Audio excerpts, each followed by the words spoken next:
Assalamualaikum warahmatullahi wabarakatuh. Nama saya Arik Ananda dari kelas MB1C. Saya ingin menjelaskan fungsi-fungsi manajemen. 1. Perencanaan atau planning. Perencanaan merupakan fungsi terpenting di antara semua fungsi manajemen.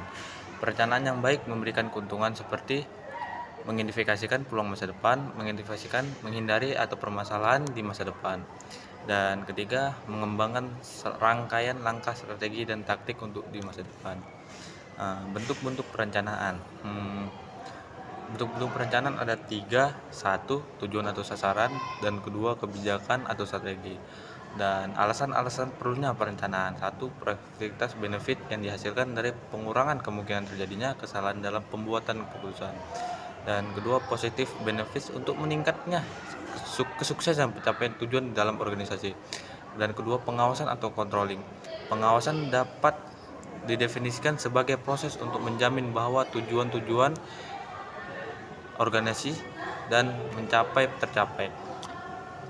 Langkah awal proses pengawasan adalah langkah perencanaan, penetapan tujuan atau tujuan standar atau sasaran. Pelaksanaan sesuatu kegiatan pengawasan membantu penilaian apakah perencanaan perorganisasian penyesuaian personal dan pengarahan telah dilaksanakan secara efektif. Tipe-tipe pengawasan itu ada 3. Dasar pengawasan atau pengawasan pendahuluan dirancang untuk mengantisipasi masalah-masalah atau penyimpangan dari standar atau tujuan kemungkinan koreksi. Dan kedua, pengawasan proses di mana aspek tertentu dari suatu prosedur harus disetujui dulu atau syarat tertentu dipenuhi dulu sebelum kegiatan bisa dilakukan. Dan ketiga, pengawasan umpan balik, pengukuran hasil-hasilan dari suatu kegiatan yang telah diselesaikan. Dan ketiga, tahapan-tahapan proses pengawasan.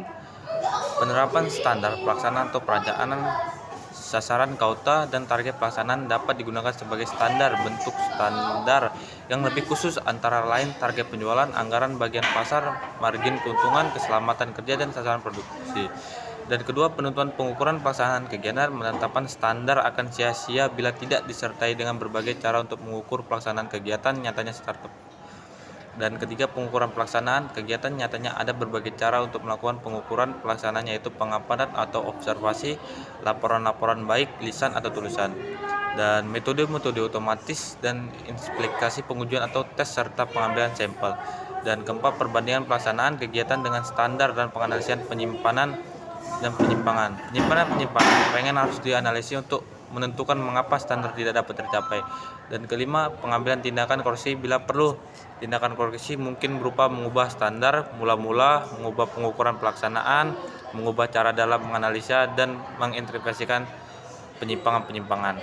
Pentingnya pengawasan, ada berbagai faktor yang membuat pengawasan semakin diperlukan oleh setiap organisasi. Faktor tersebut: 1. Perubahan lingkungan organisasi, peningkatan kompleksitas organisasi, kesalahan-kesalahan, kebutuhan dan menegaskan wewenang. Dan sekian dari saya, penjelasan dari saya. Mohon maaf jika ada salah kata. Assalamualaikum warahmatullahi wabarakatuh.